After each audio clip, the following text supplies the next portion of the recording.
ओम शांति। 7 अगस्त 2024 प्रातः मुरली। ओम शांति। बाप दादा मधुबन। मीठे बच्चे, याद की यात्रा से ही तुम्हारी कमाई जमा होती है। तुम घाटे से फायदे में आते हो, विश्व के मालिक बनते हो। प्रश्न: सत का संग तारे कुसंग बोरे, इसका अर्थ क्या है? उत्तर: जब तुम बच्चों को सत का संग अर्थात बाप का संग मिलता है, तब तुम्हारी चढ़ती कला हो जाती है। रावण का संग कुसंग है, उसके संग से तुम नीचे गिरते हो, अर्थात रावण तुम्हें डुबोता है, बाप पार ले जाता है। बाप की भी कमाल है, जो सेकंड में ऐसा संग देते जिससे तुम्हारी गति सद्गति हो जाती है, इसलिए उसे जादूगर भी कहा जाता है। ओम शांति।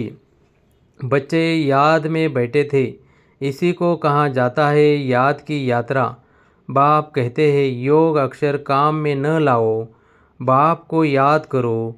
वह है आत्माओं का बाप, परमपिता पतित पावन। उस पतित पावन को ही याद करना है। बाप कहते हैं देह के सब संबंध छोड़ एक बाप को याद करो। कहते हैं ना, आप मुझे मर गई दुनिया। देह सही देह के जो भी संबंधी आदि देखने में आते हैं, उनको याद नहीं करो, एक बाप को ही याद करो, तो तुम्हारे पाप जल जाएंगे। तुम जन्म जन्मांतर की पाप आत्माएं हो ना। यह है ही पाप आत्माओं की दुनिया। सतयुग है पुण्य आत्माओं की दुनिया। अब पाप सब कटकर पुण्य कैसे जमा हो? बाप की याद से ही जमा होंगे। आत्मा में मन बुद्धि है ना, तो आत्मा को बुद्धि से याद करना है। बाप कहते हैं तुम्हारे जो भी मित्र संबंधी है, उन सबको भूलो। वह सब एक दो को दुख देते हैं, एक पाप करते हैं जो काम कटारी चलाते हैं। दूसरा पाप फिर क्या करते हैं? जो बाप सर्व का सद्गति दाता है, बच्चों को बेहद का सुख देते हैं, अर्थात स्वर्ग का मालिक बनाते हैं, उसे सर्वव्यापी कह देते हैं। ये पाठशाला है, तुम आए हो ये पढ़ने। ये लक्ष्मी नारायण है, तुम्हारी एम ऑब्जेक्ट, और कोई ऐसे कह न सके। तुम जानते हो अभी हमको पवित्र बन पवित्र दुनिया का मालिक बनना है। हम ही विश्व के मालिक थे। पूरे 5000 वर्ष हुए। देवी देवता विश्व के मालिक है ना। कितना ऊंच पद है। ज़रूर यह बाप ही बनाएंगे। बाप को ही परमात्मा कहते हैं। उनका असल नाम है शिव। फिर बहुत नाम रख दिए हैं। जैसे बॉम्बे में बबुलनाथ का मंदिर है, अर्थात कांटों के जंगल को फूलों का बगीचा बनाने वाला है। नहीं तो उनका असल नाम एक ही शिव है। इनमें प्रवेश करते हैं तो भी नाम शिव ही है। तुमको इन ब्रह्मा को याद नहीं करना है, यह तो देहधारी है। तुमको याद करना है विधेयी को। तुम्हारी आत्मा पतित बनी है, उनको पावन बनना है। कहते भी है महान आत्मा, पाप आत्मा। महान परमात्मा नहीं कहते हैं। अपने को परमात्मा व ईश्वर भी कोई कह न सके। कहते भी है महात्मा, पवित्र आत्मा। सन्यासी सन्यासी करते हैं, इसलिए पवित्र आत्मा है। बाप ने समझाया है, वह भी सभी पुनर्जन्म लेते हैं। देहधारियों को पुनर्जन्म जरूर लेना पड़ता है। विकार से जन्म ले, फिर जब बड़े बालिग बन जाते हैं तो संन्यास कर लेते हैं। देवताएं तो ऐसे नहीं करते, वह तो एवर पवित्र है। बाप अभी तुमको आसुरी से देवी बनाते हैं। दैवी गुण धारण करने से दैवी संप्रदाय बनेंगे। दैवी संप्रदाय रहते हैं सतयुग में, आसुरी संप्रदाय रहते हैं कलयुग में।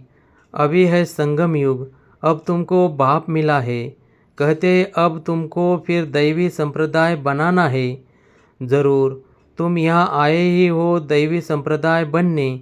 दैवी संप्रदाय वालों को अतः सुख है। इस दुनिया को कहा जाता है हिंसक देवताएं। अहिंसक बाप कहते हैं।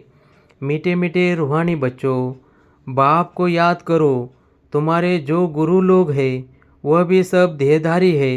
अभी तुम आत्माओं को परमात्मा बाप को याद करना है। सुख तब मिलेगा जब तुम पुण्य आत्मा बनेंगे। 84 जन्मों के बाद ही तुम पाप आत्मा बन जाते हो। अभी तुम पुण्य जमा करते हो, योग बल से पापों को खत्म करते हो। इस याद की यात्रा से ही तुम विश्व के मालिक बनते हो। तुम विश्व के मालिक थे तो सही ना, वह फिर कहाँ गए यह भी बाप ही बताते हैं। तुमने 84 जन्म लिए, सूर्यवंशी चंद्रवंशी बने। कहते भी है भक्ति का फल भगवान देते हैं। भगवान कोई देहधारी को नहीं कहा जाता है, वह है ही निराकार शिव। उनकी शिवरात्रि मनाते हैं तो ज़रूर आते हैं ना, परंतु कहते मैं तुम्हारे सदृश जन्म नहीं लेता हूँ। मुझे शरीर का लोन लेना पड़ता है, मुझे अपना शरीर नहीं है। अगर होता तो उनका नाम होता। ब्रह्मा नाम तो इनका अपना है। इसने संन्यास किया तब नाम ब्रह्मा रखा। तुम हो ब्रह्म कुमार कुमारिया, नहीं तो ब्रह्मा कहाँ से आया। ब्रह्मा है शिव का बेटा। शिव बाबा अपने बच्चों ब्रह्मा में प्रवेश कर तुमको ज्ञान देते हैं। ब्रह्मा विष्णु शंकर भी इनके बच्चे हैं। निराकार बाप के सब बच्चे निराकार है। आत्माएं यहाँ आकर शरीर धारण कर पाठ बजाती है। बाप कहते हैं मैं आता ही हूँ पतितों का पावन बनाने। मैं इस शरीर का लोन लेता हूँ। शिव भगवान वाच है ना। श्री कृष्ण को तो भगवान नहीं कह सकते, भगवान तो एक ही है। श्री कृष्ण की महिमा ही अलग है। पहला नंबर देवता है राधे कृष्ण, जो स्वयंवर के बाद फिर लक्ष्मी नारायण बनते हैं, परंतु यह कोई जानते नहीं। राधे कृष्ण का किसी को भी पता नहीं है, वह फिर कहाँ चले जाते हैं। राधे कृष्ण ही स्वयंवर के बाद फिर लक्ष्मी नारायण बनते हैं। दोनों अलग अलग महाराजाओं के बच्चे हैं। वहाँ अपवित्रता का नाम नहीं है, क्योंकि 5 विकार रूपी रावण ही नहीं है ही राम राज्य। अब बाप आत्माओं को कहते हैं कि मुझे याद करो तो तुम्हारे पाप कट जाएंगे। तुम सतोप्रधान थे, अब तमोप्रधान बने हो। घाटा पड़ा है, फिर जमा करना है। भगवान को व्यापारी भी कहा जाता है। कोई विरला उनसे व्यापार करे। जादूगर भी उनको कहते हैं। कमाल करते हैं, जो सारी दुनिया की सद्गति करते हैं, सबको मुक्ति जीवन मुक्ति देते हैं। जादू का खेल है ना, मनुष्य मनुष्य को दे नहीं सकते। तुम 63 जन्म भक्ति करते आए हो। इस भक्ति से कोई ने सद्गति को पाया है, कोई है जो सद्गति दे, हो नहीं सकता। एक भी वापिस जा नहीं सकता। बेहद का बाप ही आकर सबको वापिस ले जाते हैं। कलयुग में अनेक राजाएं हैं, वहाँ तुम थोड़े राज्य करते हो, बाकी सब आत्माएं मुक्ति में चली जाती है। तुम जाते हो जीवन मुक्ति में वाया मुक्ति धाम। यह चक्र फिरता रहता है। अभी तुम आत्माओं को दर्शन हुआ है। इस सृष्टि चक्र का रचयिता और रचना के आदि मध्य अंत का तुम ही इस ज्ञान से नर से नारायण बनते हो। देवताओं की राजधानी स्थापन हो गई, फिर तुमको ज्ञान की दरकार नहीं रहेगी। भक्तों को भगवान ने फल दिया, आधा कल्प सुख का, फिर रावण राज्य में दुख शुरू होता है। आहिस्ते आहिस्ते सीढ़ी उतरते हैं। तुम सतयुग में हो तो भी एक दिन जो बीता, सीढ़ी उतरनी होती है। तुम 16 कला संपूर्ण बनते हो, फिर सीढ़ी उतरते ही रहते हो। सेकंड बाय सेकंड टिक टिक होती है, उतरते ही जाते हैं। समय बीतते बीतते इस जगह आकर पहुँचे हो, वहाँ भी तो ऐसे ही घड़ियाँ बीतती जाएगी। हम सीढ़ी चढ़ते हैं, एकदम फट से फिर सीढ़ी उतरनी है। जो मिसल बाप कहते हैं मैं सर्व की सद्गति करने वाला हूँ। मनुष्य मनुष्य की सद्गति कर न सके, क्योंकि वह विकार से पैदा होते हैं, पतित है। वास्तव में श्री कृष्ण को ही सच्चा महात्मा कह सकते हैं। ये महात्मा लोग तो फिर भी विकार से जन्म ले फिर संन्यास करते हैं। वह तो है देवता। देवताएं तो सदैव पवित्र है, उनमें कोई विकार होता नहीं। उनको कहा ही जाता है निर्विकारी दुनिया, इनको कहा जाता है विकारी दुनिया। No purity. चलन कितनी खराब है। देवताओं की चलन तो बड़ी अच्छी होती है, सब उनको नमस्ते करते हैं। कैरेक्टर्स उनके अच्छे हैं, तब तो अपवित्र मनुष्य उन पवित्र देवताओं के आगे माथा टेकते हैं। अभी तो लड़ना झगड़ना क्या क्या लगा पड़ा है, बड़ा हंगामा है। अभी तो रहने की भी जगह नहीं। चाहते हैं मनुष्य कम हो, परंतु यह तो बाप का ही काम है। सतयुग में बहुत थोड़े मनुष्य होते हैं, इतने सब शरीरों की होलिका हो जाती है, बाकी सब आत्माएं चली जाती है अपने स्वीट होम। सजाएं तो नंबरवार भोगते हैं ज़रूर। जो पूरा पुरुषार्थ कर विजय माला का दाना बनते हैं, वो सजाओं से छूट जाते हैं। माला एक की तो नहीं होती, जिसने उनको ऐसा बनाया वह है फूल, फिर है मेरू। प्रवृत्ति मार्ग है ना, तो जोड़ी की माला है, सिंगल की माला नहीं होती। सन्यासियों की माला होती नहीं, वह है निवृत्ति मार्ग वाले। वह प्रवृत्ति मार्ग वालों को ज्ञान दे न सके। पवित्र बनने के लिए उनका है हठ का संन्यास, वह है हठ योगी। यह है राजयोग। राजाई प्राप्त करने के लिए बाप तुमको यह राजयोग सिखलाते हैं। बाप हर 5000 वर्ष बाद आते हैं।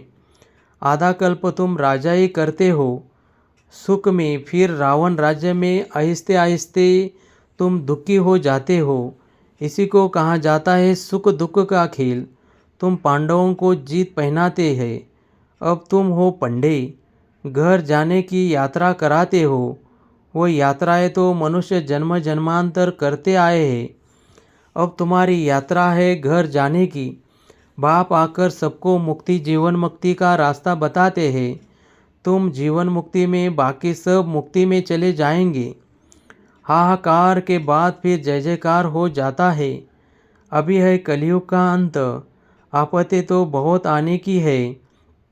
फिर उस समय तुम याद की यात्रा में रह नहीं सकेंगे, क्योंकि हंगामा बहुत हो जाएगा। इसलिए बाप कहते हैं अब याद की यात्रा को बढ़ाते जाओ, तो पाप भस्म हो जाए, और फिर जमा भी करो, सतो प्रधान तो बनो।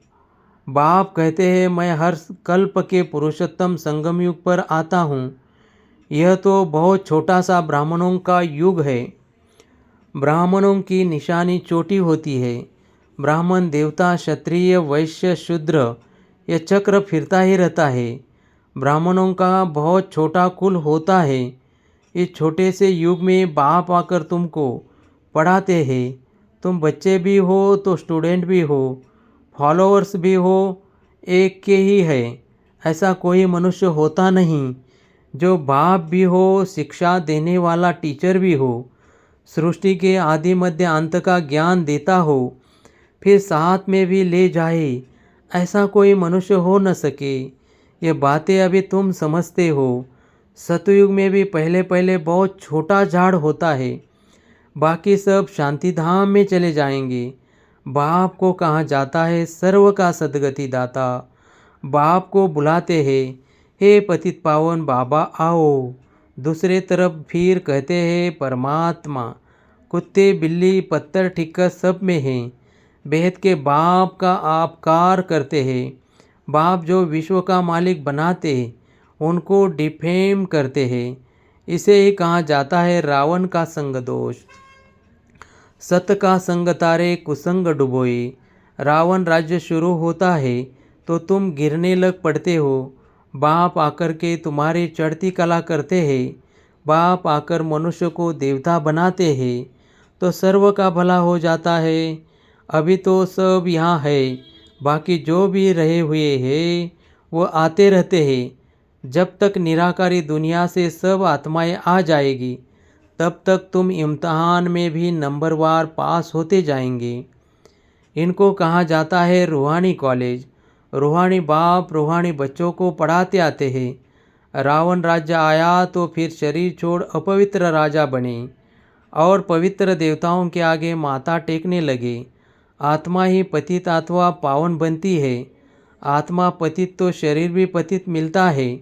सच्चे सोने में खाद पड़ती है तो खाद का जेवर हो जाता है। अब आत्मा से खाद निकले कैसे? योग अग्नि चाहिए, उनसे तुम्हारे विकर्म विनाश हो जाएंगे। आत्मा में चांदी तांबा लोहा पड़ गया है, यह है खाद। आत्मा सच्चा सोना है, अब झूठी बन गई है, वो खाद निकले कैसे? यह है योग अग्नि। ज्ञान चिता पर बैठे हो, आगे थे काम चिता पर। बाप ज्ञान चिता पर बिठाते हैं, सिवाय ज्ञान सागर बाप के और कोई ज्ञान चिता पर बिठा न सके। मनुष्य भक्ति मार्ग में कितनी पूजा करते रहते हैं, लेकिन किसी को जानते नहीं। अभी तुम सबको जान गए हो, तुम सब देवता बनते हो तो फिर पूजा की बात ही खत्म हो जाती है। जब रावण राज्य शुरू होता है तब भक्ति शुरू होती है। अच्छा, मीठे मीठे सिकलदे बच्चों प्रति माता पिता बाप दादा का याद प्यार और गुड मॉर्निंग। रूहानी बाप की रूहानी बच्चों को नमस्ते। धारणा के लिए मुख्य सार। फर्स्ट, सजाओं से मुक्त होने के लिए विजयमाला का दाना बनने का पुरुषार्थ करना है। रूहानी पंडा बन सबको शांतिधाम घर की यात्रा करानी है। 2, याद की यात्रा को बढ़ाते बढ़ाते सब पापों से मुक्त हो जाना है। योग अग्नि से आत्मा को सच्चा सोना बनाना है, सतो प्रधान बनना है। वरदान, हर घड़ी को अंतिम घड़ी समझ, सदा एवरेडी रहने वाली तीव्र पुरुषार्थी भव। अपनी अंतिम घड़ी का कोई भरोसा नहीं है, इसलिए हर घड़ी को अंतिम घड़ी समझते हुए एवरेडी रहो। एवरेडी अर्थात तीव्र पुरुषार्थी। ऐसे नहीं सोचो कि अभी तो विनाश होने में कुछ टाइम लगेगा, फिर तैयार हो जाएंगे। नहीं, हर घड़ी अंतिम घड़ी है, इसलिए सदा निर्मोही, निर्विकल्प, निर्व्यर्थ, व्यर्थ भी नहीं। तब कहेंगे एवरेडी। कोई भी कार्य रहे हुए हो, लेकिन अपनी स्थिति सदा उपराम हो। जो होगा वो अच्छा होगा। स्लोगन, अपने हाथ में लौ उठाना भी क्रोध का अंश है। ओम शांति।